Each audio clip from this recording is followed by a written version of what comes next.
We're back.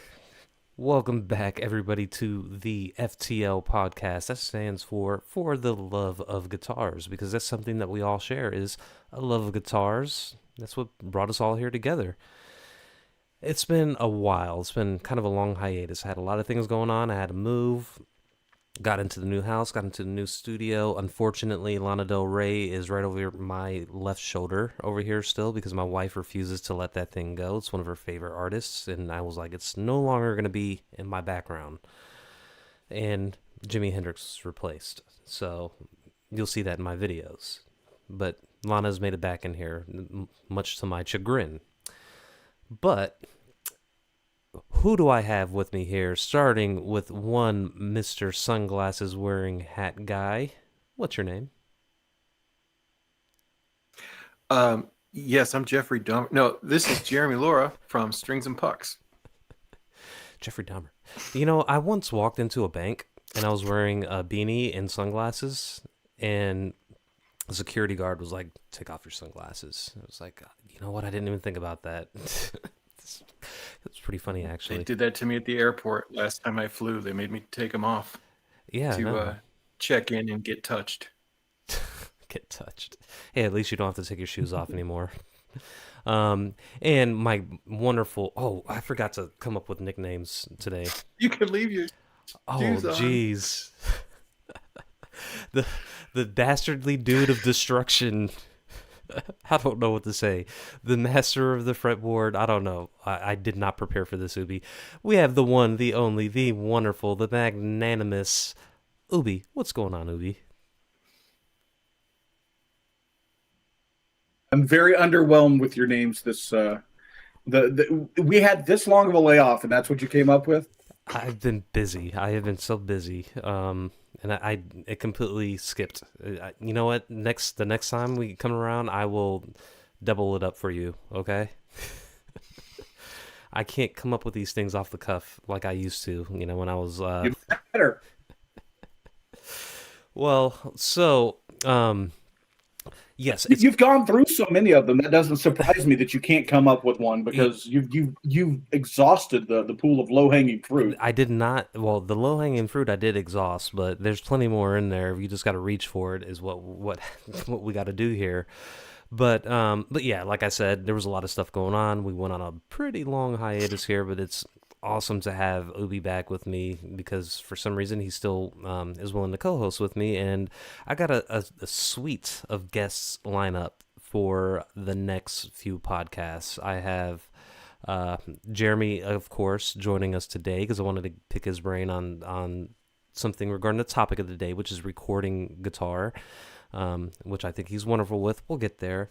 Then I have Brant Yeager from Tone Yeager. He's lined up here in the near future, which I've been really, really, really wanting to have Brant on the podcast because one of the first dudes I talked to since I've been in this community, and just a really cool dude. Lives on the West Coast, so he has that rainy all year long vibe going on with him, and he's just a good dude in general. And finally, we have Chris C.D. Nelson that will be joining us again, the thespian of our group.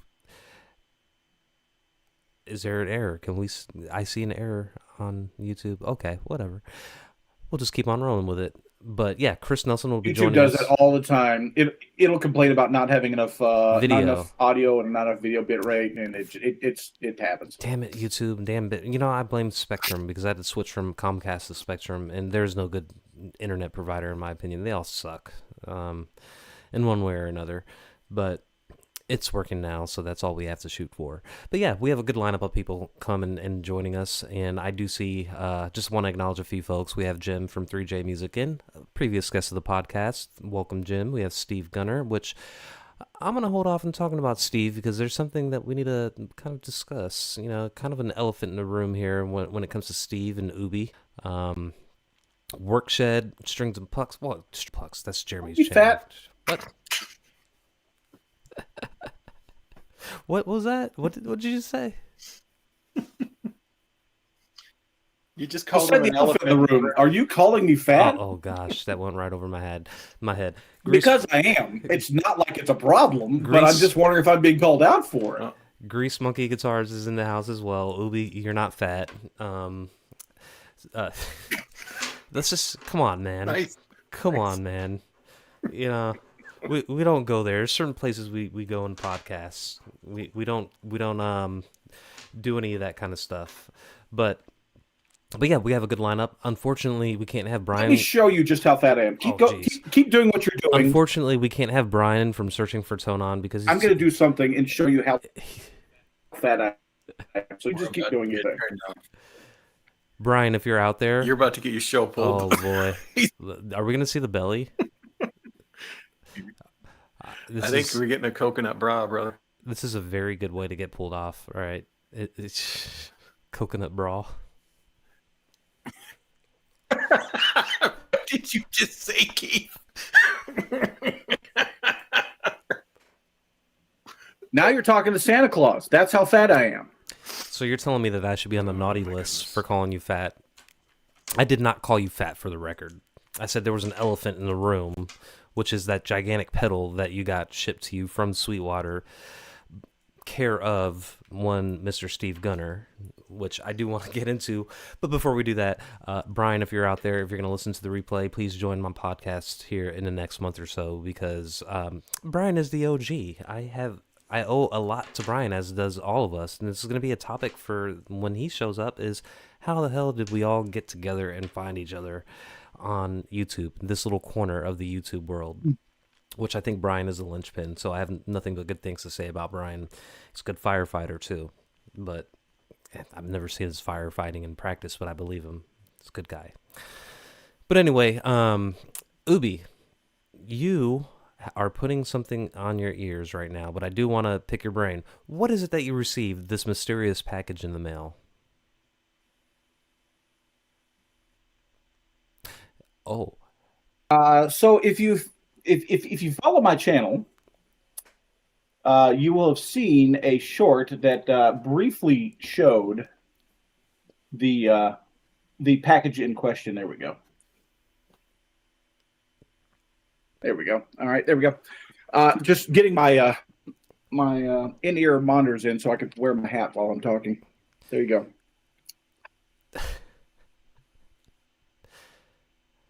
Now we're in a festive mood. So yes. So if you've seen my if you looked at any of my stuff on my channel recently, you will have seen a short where a very brief surprise guest popped up, I should say, and currently, unfortunately, it is in a it's in its permanent home, so I can't pull it up here to show it. But the crazy people from my community, which are, again, as I state, the best community that is out there on the internet, got together to get something that I've been wanting for a long time, which is a beast of a MIDI foot controller, specifically the FCB 1010 from Behringer. And this sucker is. Oh, before we go any farther, everybody needs to applaud Brandy, who she can't be with us here right now because she's actually in a conference at the moment. She lugged the sucker up 3 flights of stairs because she was the one that got the notification that it had arrived here. So she was huffing and puffing when she got back at the up to the top. But yeah, it is a massive piece of equipment that's going to make my life really a lot easier when I'm playing on stream. And yeah, there's a massive amount of people who apparently think the world of me. And I don't know why. I've got you guys all completely snowed under. So yeah, I'm blessed. Apparently Santa Claus got the gift this year.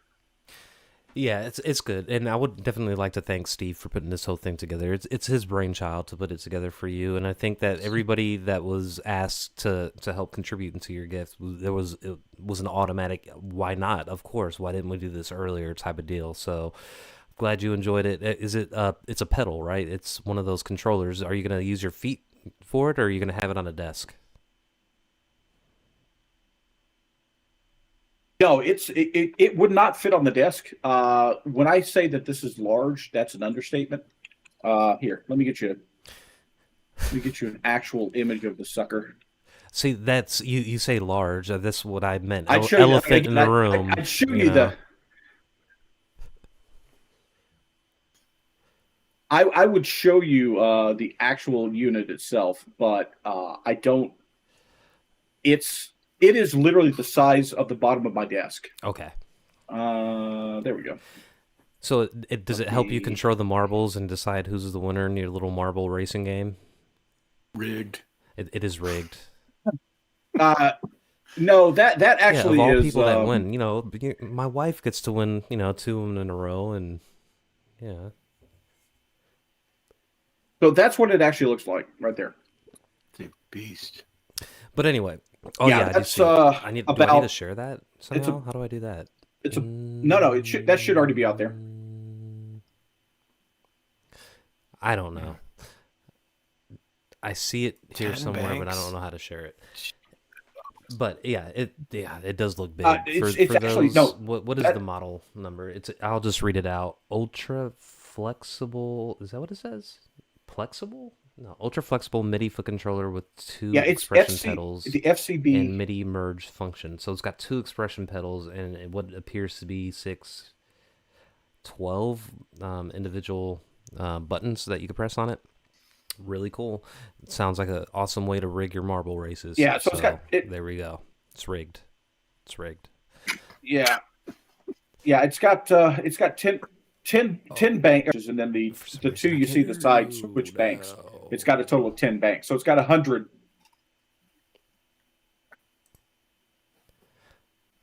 Did you manage to mute me?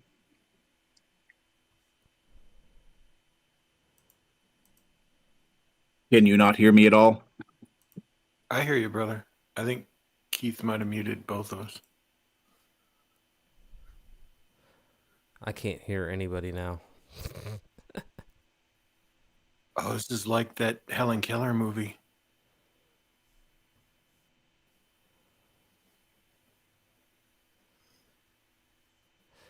Jeremy, if you could hear me and Ubie, run the show because I can't hear anybody.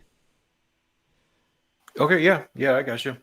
So, Ubie, does that unit, because you're a streamer, what does it take to make something like that interact with your show? Like when you're using MIDI, because I really don't know how that stuff works.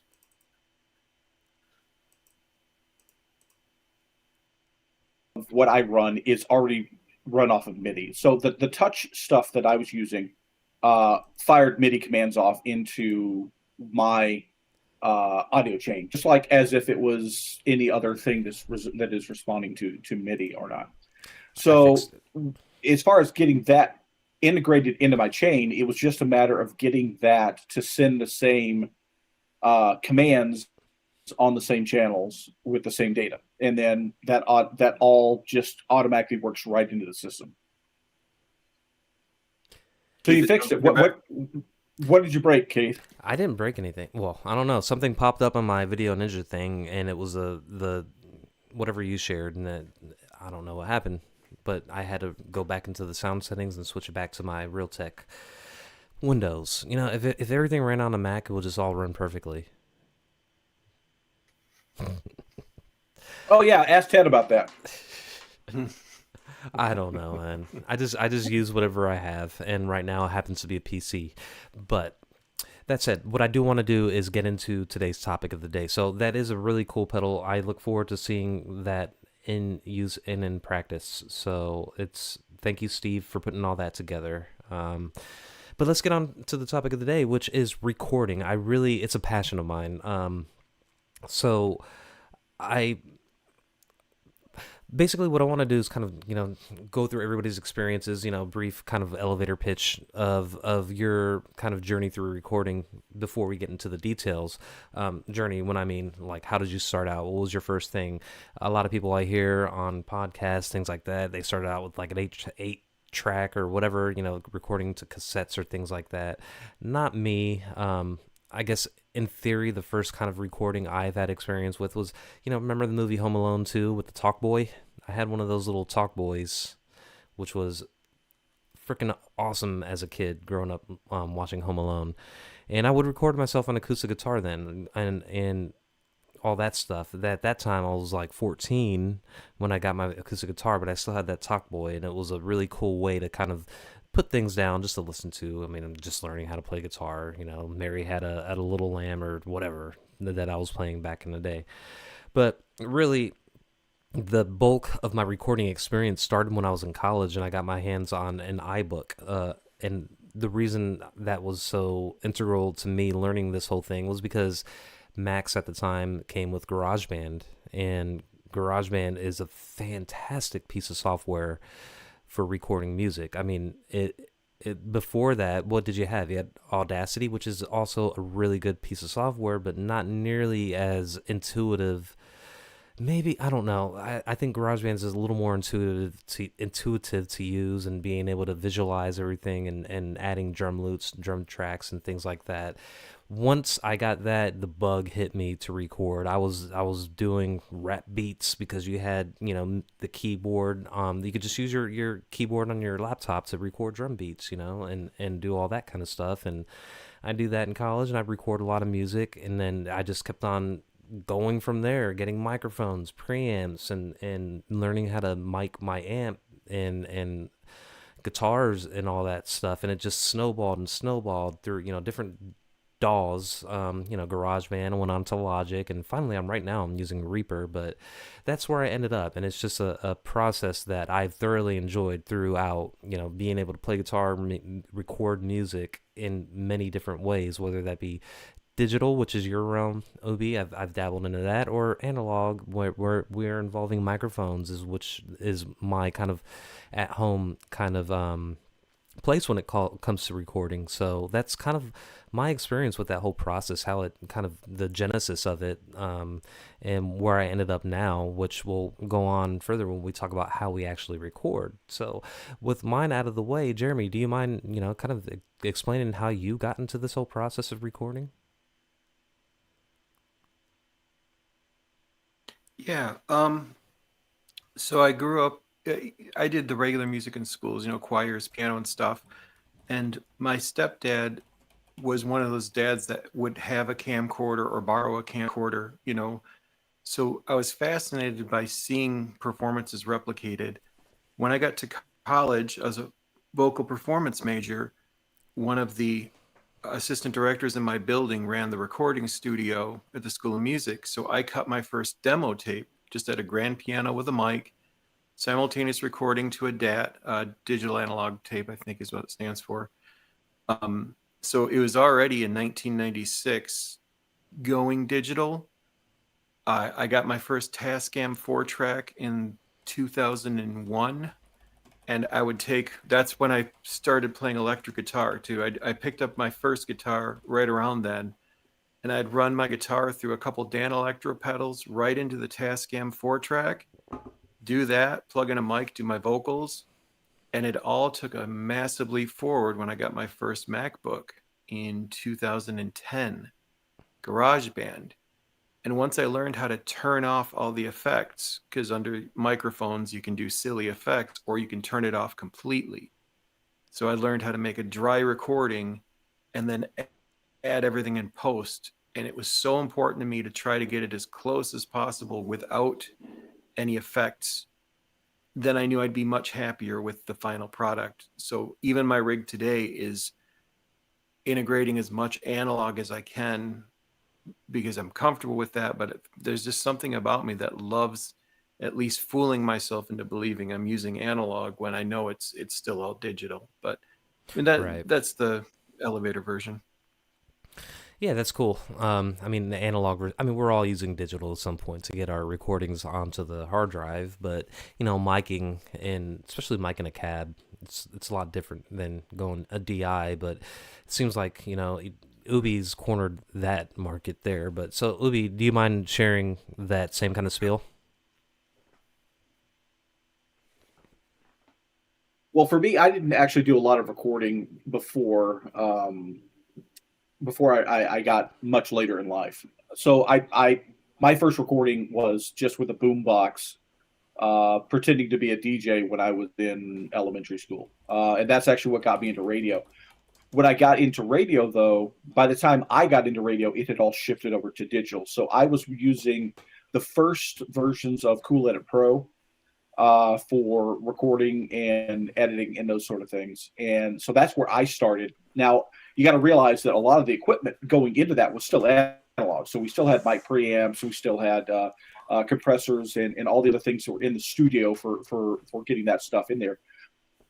But they weren't. It wasn't. I didn't do any music recording until I got into playing music myself, and that actually was at the same time that I found.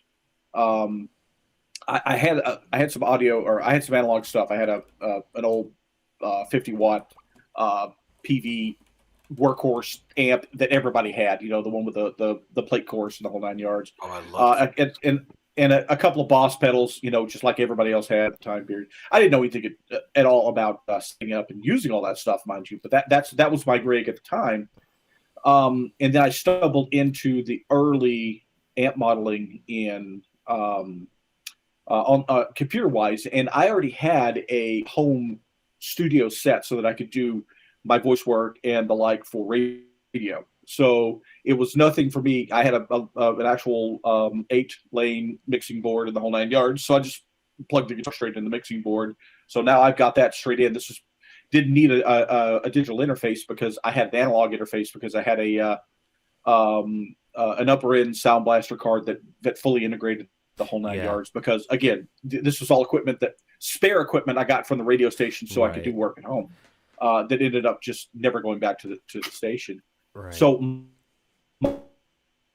my recording stuff was all, well, in this case, Jeremy, it was stuff that was from a upgrade. So this is the old stuff that they were just going to toss out, throw away. Those are great days if you can be at this shop those days. Yeah, for sure. But then so my stuff was straight into Cool Edit Pro, and either just a direct record of my live rig straight into the board, straight into Cool Edit Pro, or then it wasn't long before I jumped to amp modelers because that was way better than, hey, I've got a couple of pieces of equipment here, but I've got all this other equipment that I can play with here. And more importantly, other people had set that other equipment up so it sounds good compared to my stuff that I don't know anything about. So that's actually my path into recording. Yeah, I mean, that's, you know, Jeremy and I, it seems like we had very similar kind of paths into it, and you're slightly different. But, you know, I do recall Ubie back in the day, like, I did have a PC.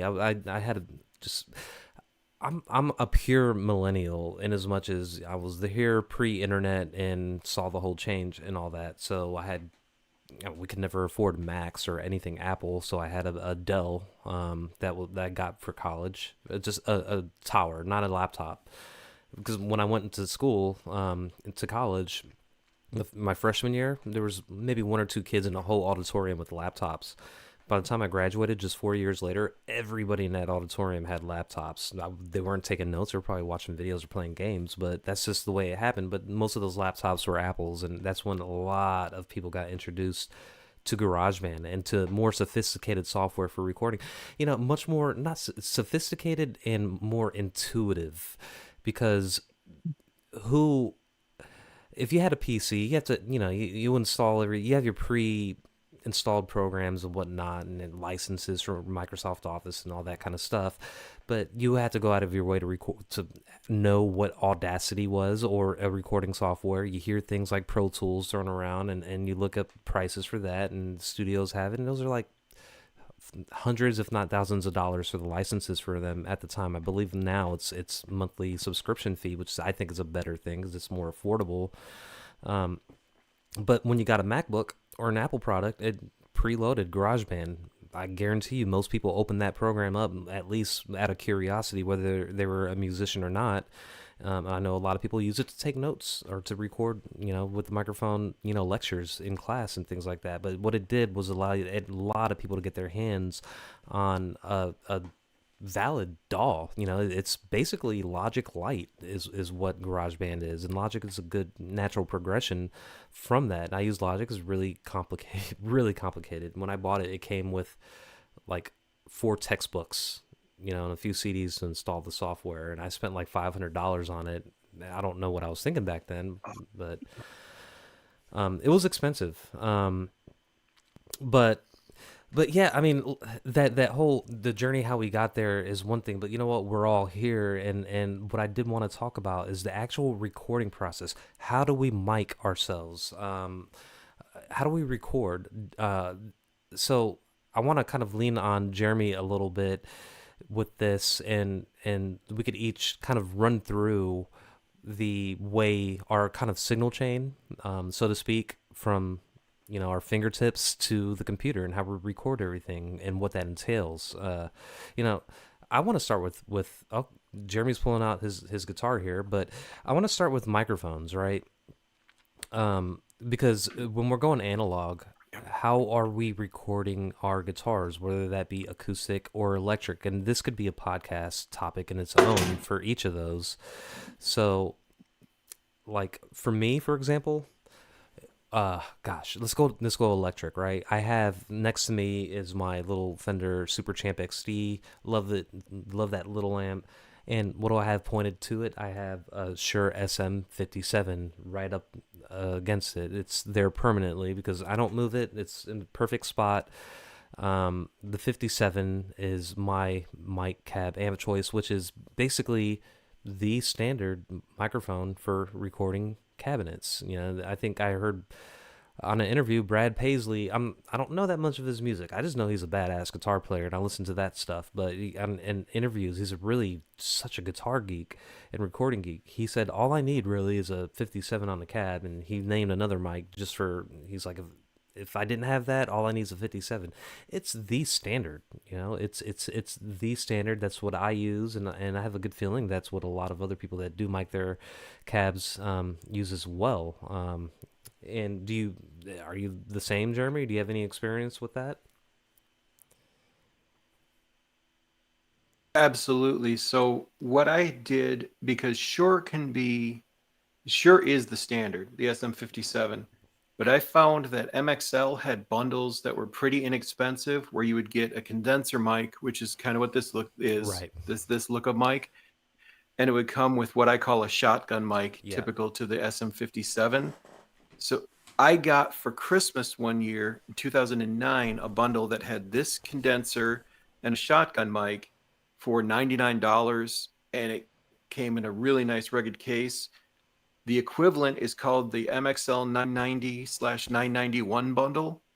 Yeah. And again, I put that mic right up to the speaker cone, but in my case, I really have found that I like some of the room noise.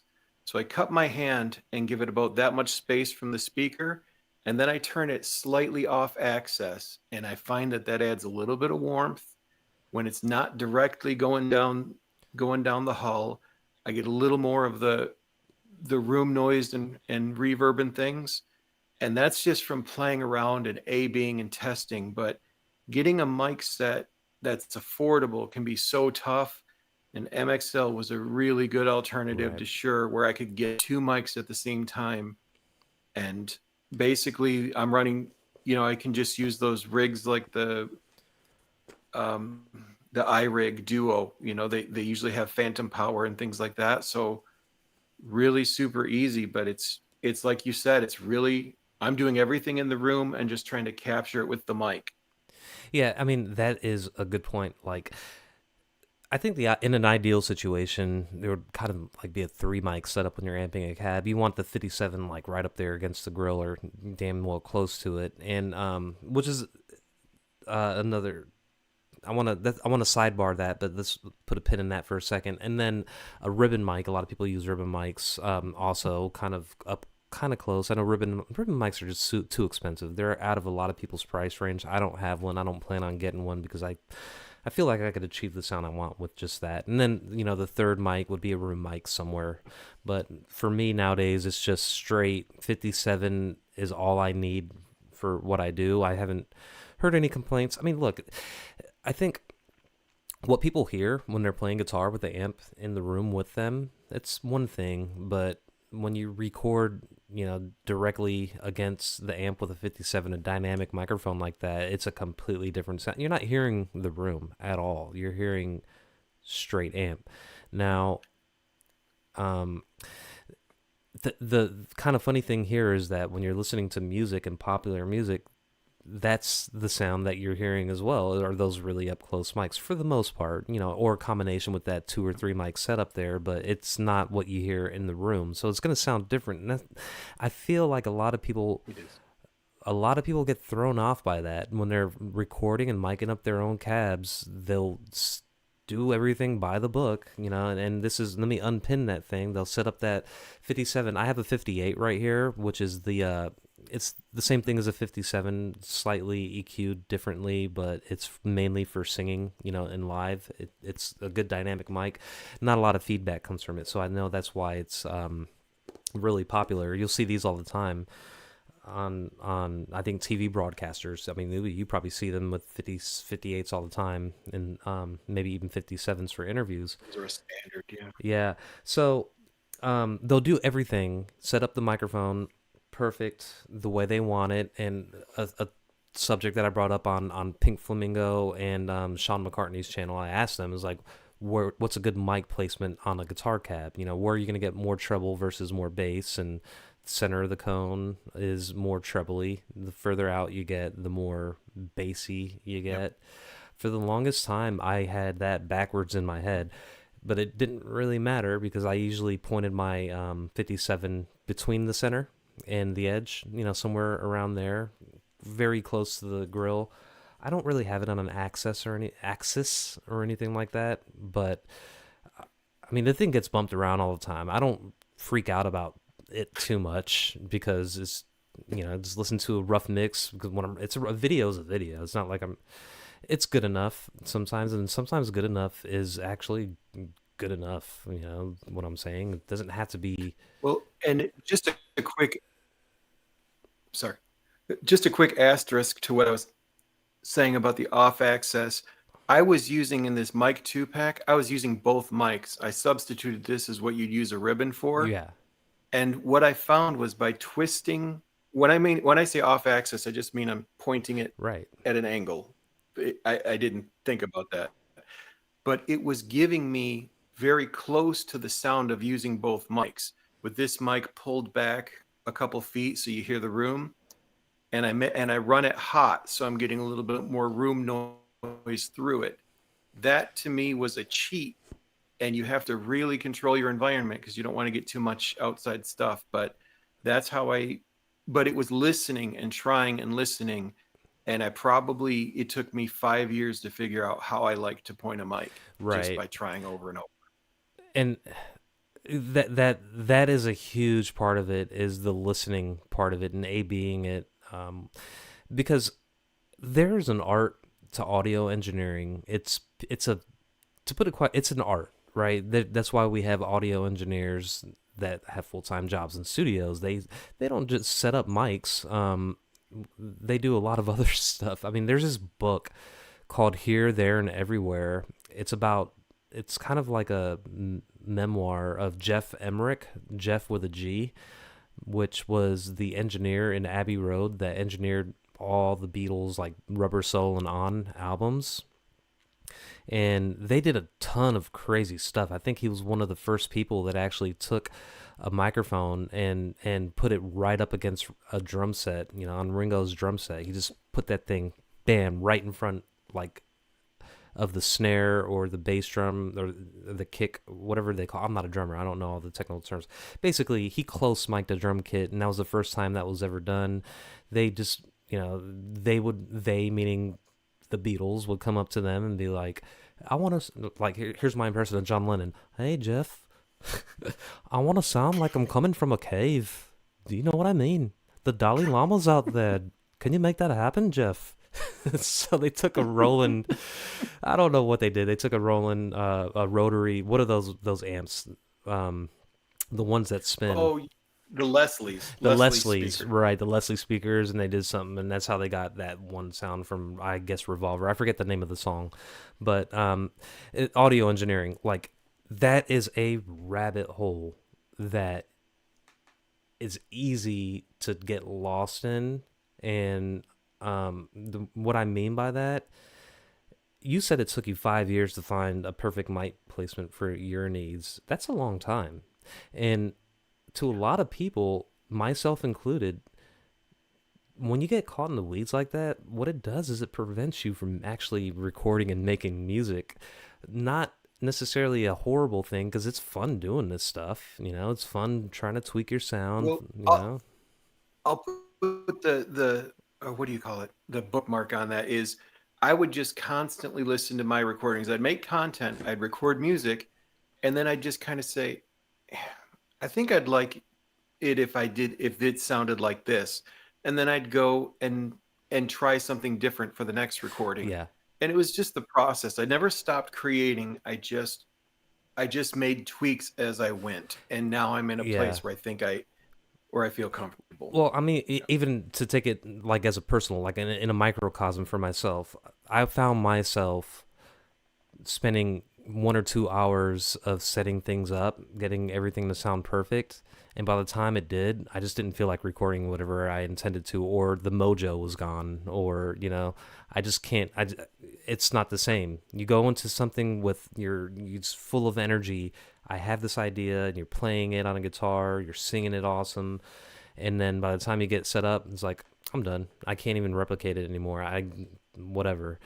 And so the tip I found for myself was just get the setup, everything put in place the way you like it, so that all you have to do is hit a couple buttons and then pick up whatever your guitar or sing into the microphone. Make it as low barrier to entry as possible to get going there.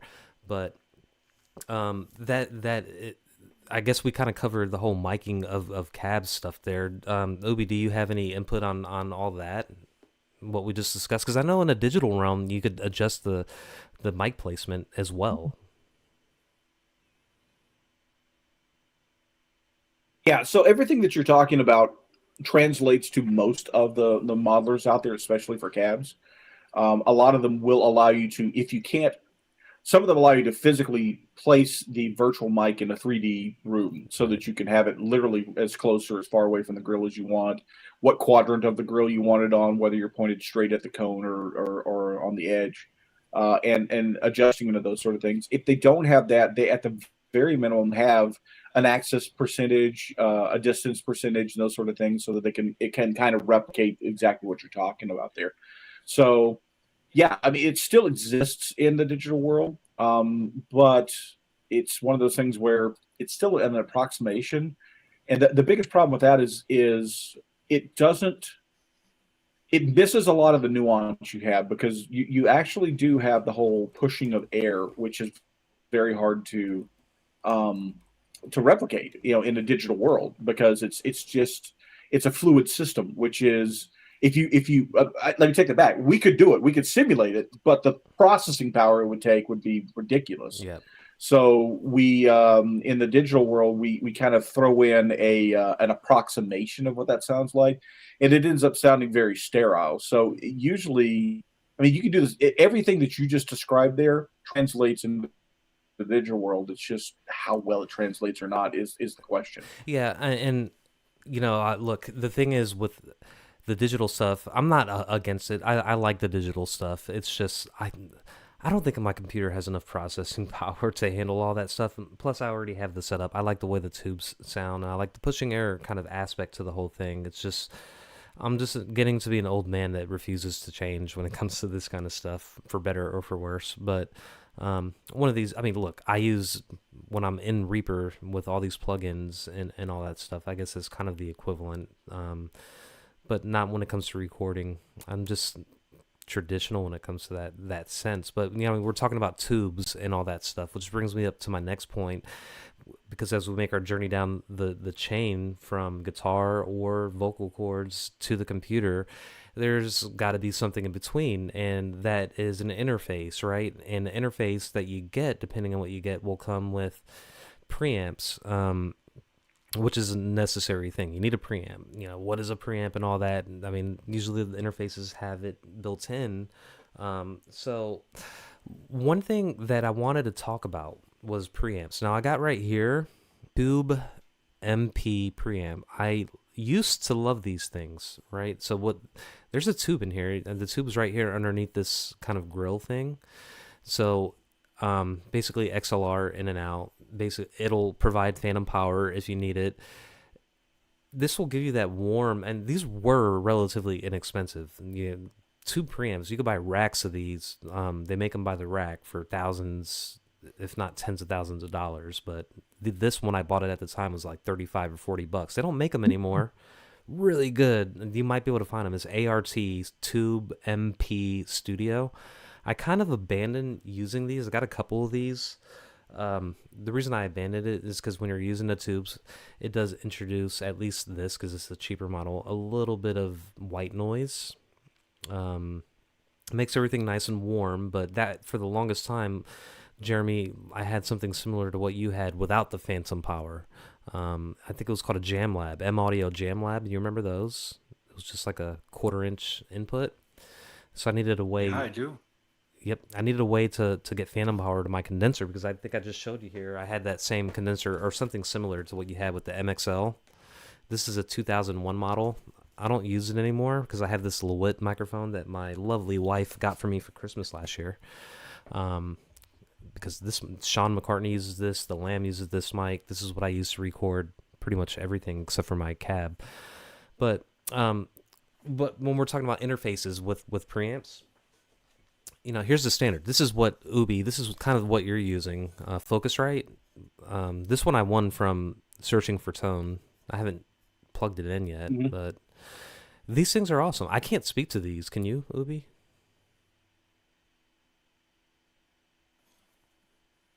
So yeah, it looks like you're holding a 2i2. I use a slightly stripped down version, which is called the what the hell is mine called? Solo. That's what mine's called. Basically, it's the same interface. Yeah, the difference between the Solo and the 2i2 is that I only have one XLR, and my second input is 1/4 inch only. So otherwise, it's basically the exact same interface. Yeah, and they're good interfaces. I mean, these things are not cheap. I purposely, when those are a standard. Everyone has one of those. I purposely. Yeah, the Solo or the Focusrite is basically the standard in our, at least in our content creation realm. Right. Yeah, these are the ones when you go to music stores, they're right on the cash register, and they try to. I went out of my way not to get one of these out of my own pocket because they were too expensive for me. So that's why I ended up getting, and this is what I use to this day, is this Behringer. Behringer makes, you know what, you love or hate them, they make pretty good stuff. I know they've gotten a lot of flack for some of their practices, but yeah, it's very affordable. This is the 2 by, this is kind of the same thing as a Scarlett. It's just a cheaper version of it. It's just 2 input. The one I have hooked up, actually, that I have been using has 4 inputs. I just bought this as a spare because my other one messed up and I had to ship it back to Amazon, and I was like, I don't want to be stuck without an interface because that will just ruin me. So that's just, now I got 2 spares. But that, and thank you to Brian from Searching for Tone for winning that. That was like over a year ago. But yeah, those Behringers are awesome. The one that I have, built-in phantom power, and Midas preamps for what it's worth. I heard I have no issues with the preamps that come with it, but yeah, I that's what I use, is straight USB. It's not USB-C, which, that's where everything's going nowadays, but as long as I could continue to use that, then I will. I just kind of wish that the standard, hopefully it'll stay with USB-C. Let me just say that. I think they just need to stick with that for the time being. They have good converters. Do they? I mean, if they work, then I'll definitely... Yeah, they're letting you adapt from...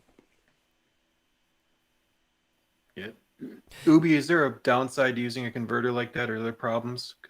Data loss or anything? Or every time you add a converter, you have a potential, not really, but you have a potential for adding RF interference into the chain. And it may sound kind of counterintuitive that, like, well, it's digital, it's not analog. How can RF affect it? it still affects it, because if you introduce RF into the chain, it comes back up the chain to where it goes all the way through to where your analog is, so it mixes in with your sound. So that's the only issue. If it's like a poorly insulated or bad seal, those sort of things, bad connection, not seal, but bad connection, those sort of things, you can introduce additional noise into the chain, and that's the really only the place. The other thing could be, since these are passing power, if it's not passing power cleanly, the same thing will happen. You potentially, it's noise is really the big problem with it. And if it's just a little, like an adapter, a dongle size, or you're not like a cable, those sort of things, you're probably not gonna run into any problems. It'll be a little negligible, the difference. But the thing is that those little things, they add up. They really do, because there's, once you throw plugins and then once you get through mastering, all the hiss and all that stuff, the background noise just seems to raise to the top. This is why all these professional studios have all that super expensive equipment, but we could only go so far with what we have. But in the end, just use what you have. I mean, you're the one that can attest to that, Ubie. You had an acoustic guitar and you made it sound like an electric guitar because that's all you had at one point. And with GarageBand, I did the same thing. I was like, I got an acoustic. I don't know how to hook up my electric to this, so I'm just gonna record it with the iBook microphone and then put on an amp plug-in, and it sounded like I was playing an electric guitar. It was pretty nuts. This is a long time ago, but yeah, I mean, yeah, it's completely doable. Yeah, I mean, use what you got, right? Embrace the suck. But yeah, the interface, that's a key. Look, for any aspiring person or somebody that's looking into getting into recording, just get a cheaper interface. Get something that you could plug in an XLR into, a 1/4 inch at a minimum, because they do make adapters that will take an XLR to a 1/4 inch. I have a couple of those because I was working. It was cheaper for me to do that than to buy an interface at a time, because all I had was that Jam Lab that had a 1/4 inch input, which I recorded so much music with that thing. But yeah, at a minimum, get yourself this fit. You could record a whole song with just a 57. Yeah. The iRig Duo that I've been using, I'm going to give them credit on this. It came with adapters for USB-C, regular USB, and even Lightning for an iPad. So in the one device, I can record to my iPad, my phone, laptop, and it's got phantom power. Both inputs can take either 1/4 inch or XLR. Yep. So for an all-in-one, I can, as just a single person, I can do a lot and into almost anything. See, that's cool. There's so many options out there. I think I want to check that out at some point. If we could find that and put it up on the screen, Ubie, I don't know how to do that. You did it. IK Multimedia. Ubie, can you throw that up there? You're actually talking about the iRig itself, the iRig Pro? The one you set up the computer to be able to take. Yeah, literally, that's the one. Literally this. That's exactly it. It's about the size of an old Walkman. Did Brian have a video on that? That's Brian's. It's still hasn't been shipped. Okay, that's cool. That's Brian's. That's the one from Brian's video. Cool. Yeah, I remember. I think I remember the video of that, but I'll get the actual site up. If I didn't already have a few interfaces, and that's why I bought it. Yeah. Well, you should have bought it from his affiliate link. And it will, on a non-Apple phone, it will power a microphone through your computer or mobile device. You don't have to plug it in. So you could record using a microphone out in public with your computer powering the phantom power. Yeah, I mean, the phantom power, and I want to go ahead and talk about that just really quick here. So what we're working with what is phantom power, right? For the people that don't know, if you have a condenser mic, something like this, there's two types of microphones. There's a condenser, which is typically, it's got a circle in the middle here. The diaphragm is what they call it, I believe. It requires 48 volts. I'm sorry if I'm messing with the mic, mess with your guys' sound, but it requires 48 volt extra power, and usually there's a button on the preamp or the interface that supplies the power to it. This is a dynamic microphone, does not require that extra voltage or whatever power to go to it, and this is basically, you hook this up, you should be able to just plug it into an interface and you'll get sound from it. Difference is, the condensers are a little more, oh gosh, what's a good word for it? Reactive or Sensitive.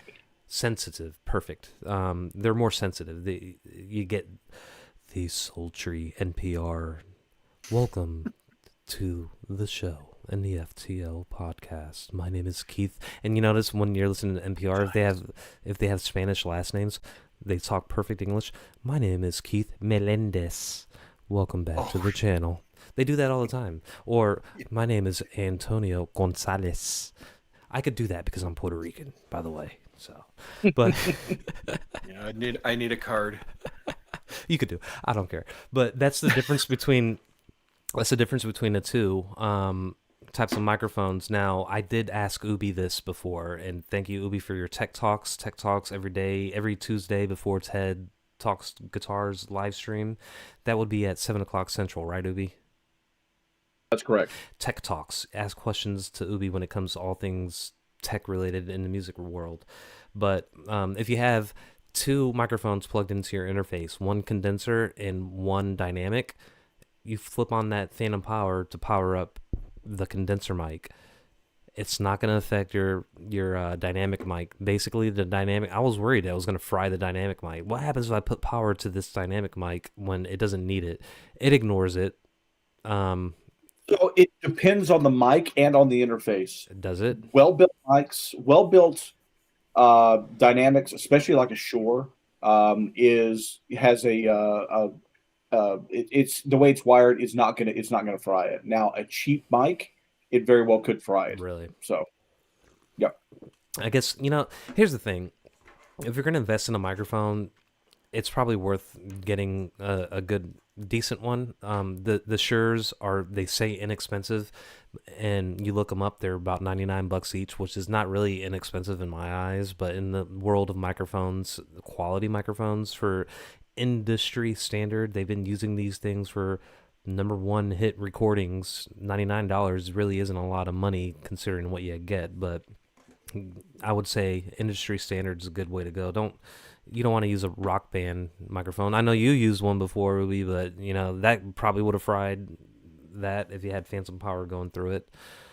But if that's all you have, then yeah. And the thing with phantom power is if the microphone is a balanced mic, then pins 2 and 3 equal out and nothing happens to it. Okay. It's these old, cheap, unbalanced microphones where they don't have that sort of thing happening that can fry it. So yeah, absolutely. If it's a cheaply made with an XLR cable that's unbalanced and those sort of things, you may well have a piece of melting plastic in your hand. Well, I mean, it's one of those things that if you're worried about it, you just got to go Google it, because I would hate for anybody to get an expensive ribbon mic, for example, accidentally hit that phantom power button. I know nothing about ribbon mics, by the way, but hit something and fry your $2,000 microphone. Very sensitive. Yeah, they're very sensitive, but some of them you could put right up against an amp, which they make some of them better than others, but I just thought that was a really good subject, because that was a kind of point of confusion for myself, is how the whole phantom power thing works between, it's like, I don't want to fuck up my mics, right? Because they're $100 each, which is, it's cheap. That $100 is not cheap, but it's really isn't. I mean, I don't. That MXL set I just talked about with this and the shotgun, they're still $99 for both mics. Yeah, and they're a reasonable facsimile, but not the same thing. I mean, it's all, everything has its use. Everything sounds, slightly different, and I kind of feel like even some people, even engineers, will be like, I got these 258s. This one sounds a lot better than this one because it has this dynamics or whatever. Maybe it's been dropped a few times. I don't know, but they're all a little bit different, I think. But so look, we do that. As far as the microphones go, into the interface, we have a preamp that is in there, and we go to your DAW of choice. I don't want to dwell on the DAW too often, because we kind of hit up the whole Reaper, Logic, GarageBand, Audacity, which is there.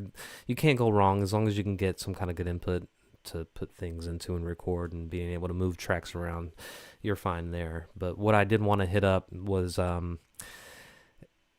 recording voice and recording acoustic guitar. So, recording acoustic guitar is extremely difficult.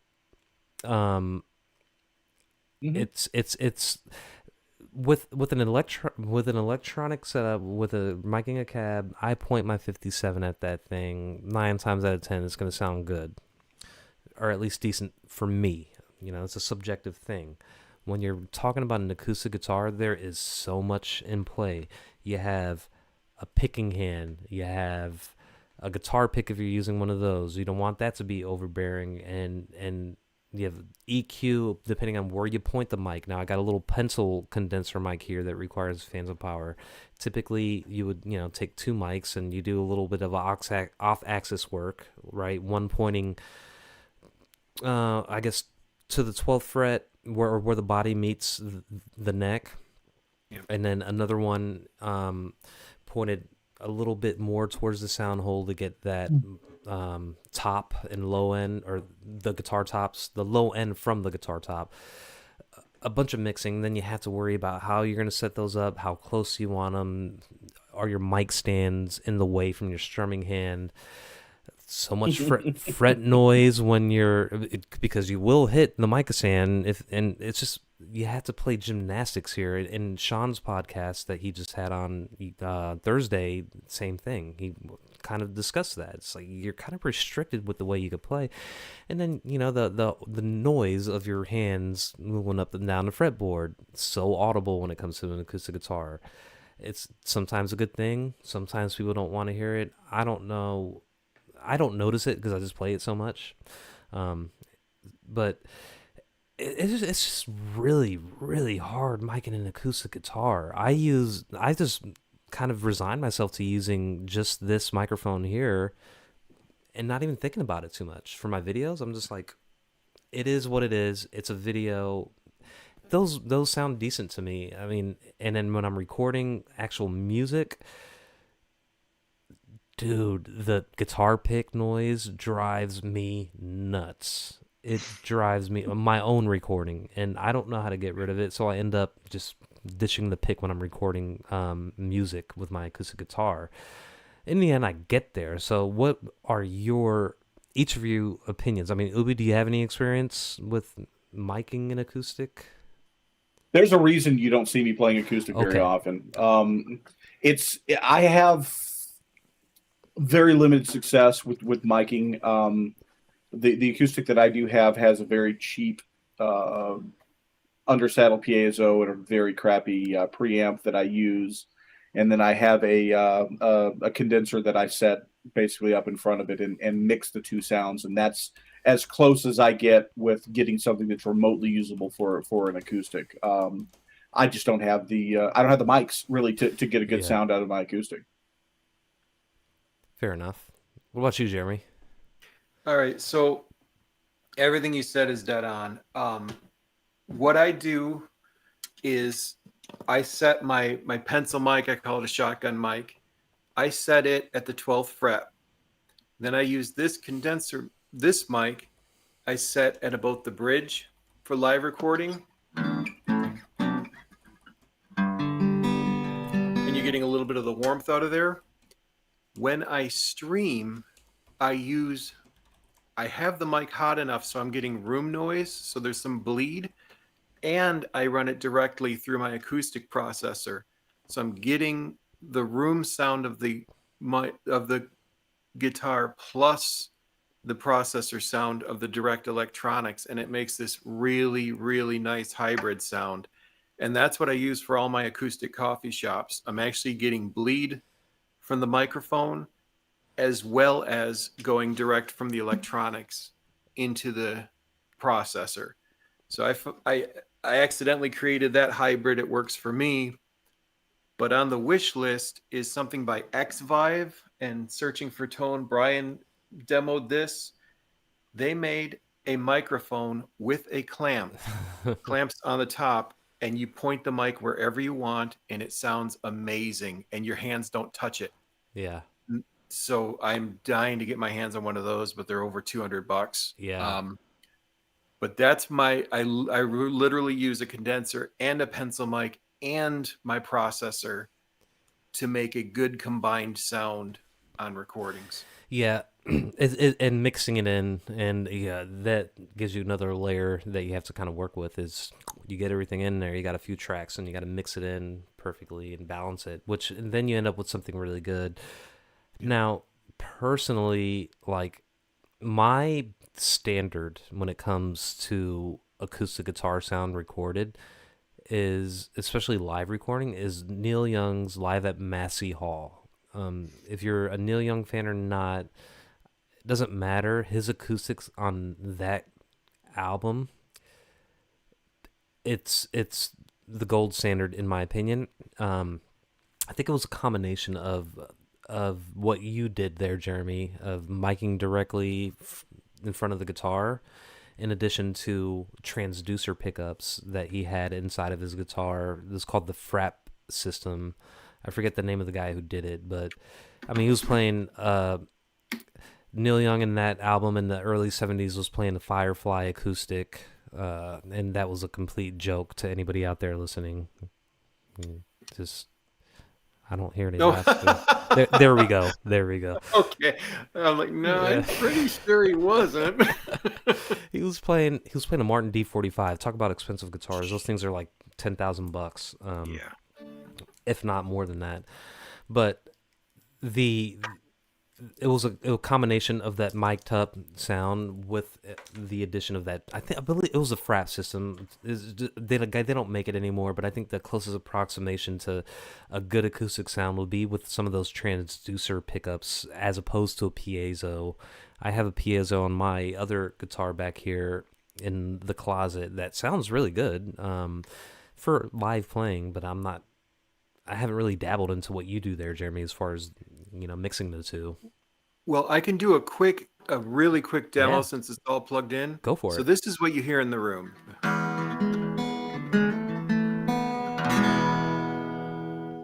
And I'm basically just turning up the volume now on the acoustic. So I blend in, I've added some delay.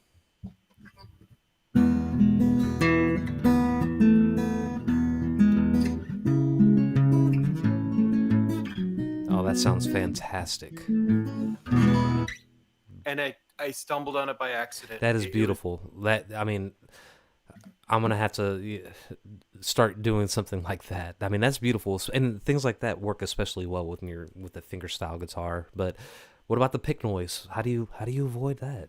So that's why one of the reasons I switched to Black Mountain was part of pick noise is the pick shifting in your fingers, right? Because you're trying to control it.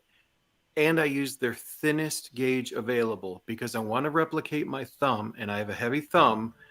But what I've done by having it attached here, if it was a heavier gauge, you'd hear that tick a whole lot more. But this is as light. Yes, The blue is the one I use for the acoustic. that's the one. And it's got so much give. Ubi, it's like a piece of paper almost, right? Yep. But what I found is even if I miss on a live stream, if I miss my downstroke with this pick, I can catch it backward almost in real time. So it was finding a pick that did not move. And I'm not sponsored by them at all. I mean, they sponsored one video, but this has literally changed my ability to do acoustic, switch to strumming. And if you want to get rid of pick noise, you got to use something that's super thin and it can't move. So if you don't want to buy a new pick, take a little bit of Elmer's glue or rubber cement if you have it. Rub it between your fingers, your thumb and your forefinger, or just pick your nose. Rub your booger in there. And once it gets off and your fingers are just tacky, I've heard, then the pick won't move. And they made a product for it by some musician charged a ton of money for it. Or you can put a little plumber's putty on your pick, but keeping the pick from wiggling will get rid of a lot of that noise. So you're saying that I can make money by putting my boogers in a jar and selling them? You can sell your farts in a jar and make some money. So yeah, Keith, It's especially your awesome. boogers are really nice. You do landscaping, so there's probably some nice, greeny tones. Um, Earthy landscaping. I mean, mm, got a nice crunch, like good Saturday morning cereal. I But don't know. yeah, keep the pick from moving if you can. For me, this works, but find a way to at least make your fingers a little tacky if you need. Yeah, I found recently when just before I do think that we're gonna come to a close here very shortly, but for recently when I'm recording my acoustic guitar for the songs that I'm doing, I just ditch the pick and just do a ghost pick in my hand and strum like that when I need to, or just use my thumb. Gives me good sound for what I need when I need it. But in contrast to that, when I'm recording my videos with my acoustic guitar, I just throw all caution to the wind and just put the mic wherever it may lay, usually like right here, and I have and it sounds good, and I don't even think about it. But maybe it's the audio and the visual makes you kind of ignore. It's just when you're only focused on listening to things, when everything stands out that you don't like, but when you have a video associated with it, you kind of your brain works in funny ways where it tunes out the stuff that you don't want to hear. But um, that that was a great discussion. I think there's so much, like, I want to talk a lot about this acoustic guitar recording and stuff, and we didn't even get onto the vocals yet, Jeremy, but we'll have to kind of put a pin in that for a future show if you want to get on one with me Oh, in the always future. happy to. Yeah, This is me great. and Ubie. So before we head out, I do want to ask each of you what you got going on as far as content goes on the YouTubes, if not otherwise, that's guitar related. And I'll start with you, Ubi. Well, I'm about to have a bit of honey, so you can alert Brian, let him know that some people know how to eat these without breaking a tooth. I'm never going to let him live that down. Standard streams we have Monday at 8 p.m. That's the 2 hour music stream. Tuesday at 7 p.m. we have the Tech Talks. Wednesdays and Fridays are 10 a.m. These are all Central Times. Those are 1 hour streams, and they're just music, hang out, have a good time, inspire people to go out and create. We've recently added marble races, which seem to be a massively big I hit. love the marble races, by the way. It's like Super Monkey Ball. And then Brandy has handed our Groat restoration project over to me. I will be doing neck work this week. We'll start with some fret cleanup, replacing the tuners and string trees. We got some barrel string trees that replace those flat iron string trees that it came in. Not going to touch the nut on it, mainly because I don't have the stuff to actually file down a nut. So there's no point in me affecting it. It's plastic, but it's already cut. So that will probably be coming out. Maybe 1 or 2 shorts this week. Those will be over on Brandy's channel though. So that's what I've got going. Yeah. Huge shout out to Brandy. If you haven't watched her short series, I'm halfway through them. I got distracted. The Groat restoration is what you're saying. I'm up to the point where she's got everything with that crepe paper or whatever, that baking paper that she kind of taped around it. So I'm still kind of catching up there. I mean, it's not a lot. It's a bunch of shorts, so you should be able to sit down and watch the whole thing in one sitting. But I haven't yet. I got to finish that. So if you haven't already, please tune into Brandy. Subscribe to her channel, please. She has some really good stuff. She's a freaking amazing artist. It's just amazing what people could do as far as artistry goes. I can't do any of that stuff. So shout out to her. Jeremy, how are your Yeah. Detroit? Is NHL? Is that even going on now? I don't know. I don't know Oh anything. yeah. Okay. We're in the thick of it. I have a game every other day, pretty much because of the Olympic break. They've crammed it all together. Okay. So yeah, in the hockey world, I'm doing stuff every day on that channel. Um, but in the guitar world, so my big things right now, Sunday morning, I do a stream at 10:30 a.m. I do church music for about 45 minutes. I'd been a worship leader for 15 years, so it's great for me to get back. It's interactive to the point where people can, just kind of chat, and if you miss the church experience, like me and my wife, we don't get to church.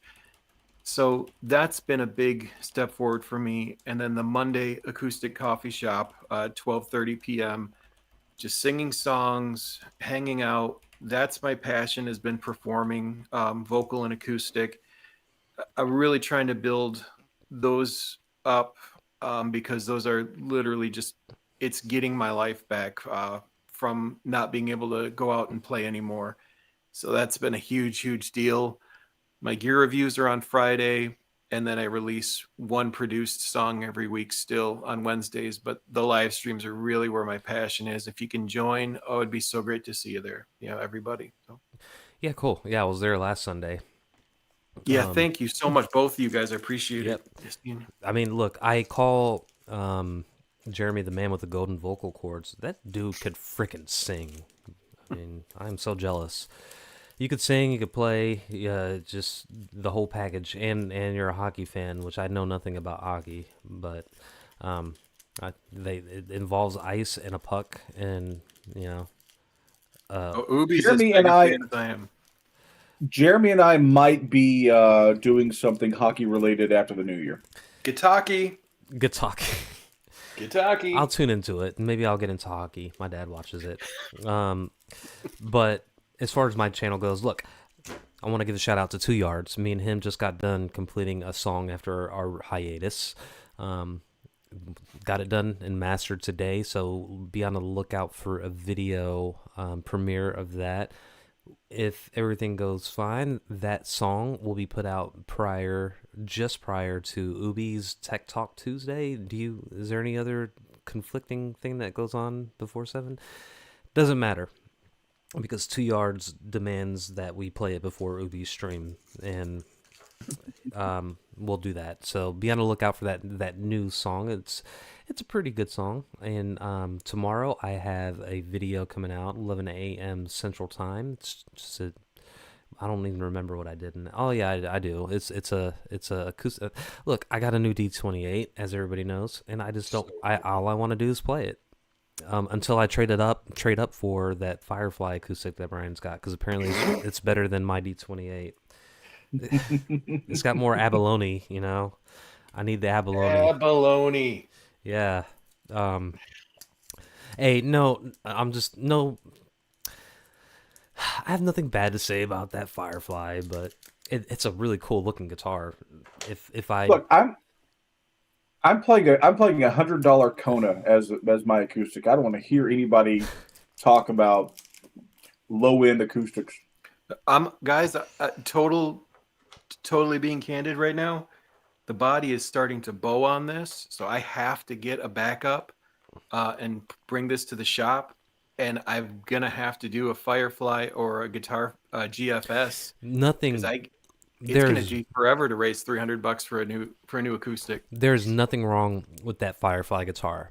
No, it's a great backup. I'm not even for a backup. I would use that as my number one if I, because before I got that one, my Martin, I've been playing this $150 Sigma guitar, which sounds just as. Look, this is a topic we can get to in a future podcast. Cheap acoustic guitars can be great. Laminate acoustic guitars can be great. I have a bunch of them. $300 acoustic guitars can be great.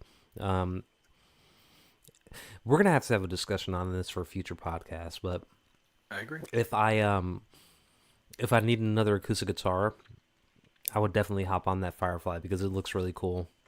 I don't mind all the bling on it. So, not the case for me because I got the best of the best. Humble brag. Not really humble. Dude, no, that is legit. It's like the bells in a church tower, guitar. That was the holy grail guitar for me. Like, literally, I could die a happy man. My wife asked me what I wanted for Christmas. I was like, I don't want anything. I have what I have. I have everything I want. Hey, and Johnny Bean just jumped in. Hey, Johnny. I was like, I have what I want, and it's you, honey. Secondly, it's the guitar. So that's the way I played that one. But in any case, I just want to give a shout out to everybody that joined us in the stream today. We have Jim, we have Jim from 3J Music, check out his channel. Chris CD Nelson, check out his channel. Johnny Bean just joined us. He has a cool channel as well. 2 yards, he's okay. Snug It's D, okay. he's just okay. Two, Snug, two, 2 yards is no. It's he's no Gilmore, but 2 yards is all right. Oh, dang.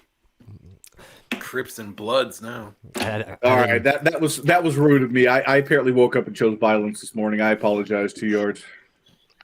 Okay, he's okay. No, 2 yards is awesome. Hey, Guitar Pit of Horrors joined us for a brief moment. I don't know if you're. Bull is amazing. Yes. Well, if any of us had a quarter of the talent he did, we'd all be superstars. But it is what it is. Sparky, thank you for joining. J Guitar, of course. Timmy, who wants to say that? Timmy joined us. If I missed you, I do apologize. I also want to give a shout out to Smoke Eater Guitars. He's been sending out a lot of his guitar picks and some of his merch. So yeah, shout out to Smoke Eater. He's not on the stream now, but I'll see if I could tag him in here as well. He has a really cool channel, similar to what Ted does, and Brant. And again, that's pretty much all I have. We went a little bit over, but hey, why not, man? We're back from break, and we're back at it. I will be back with you guys with Ubie, hopefully, in another 2 weeks. And with that said, I hope you have a good day. Talk to you later.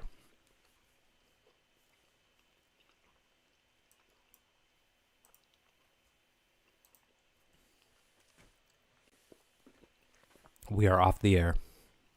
Nice.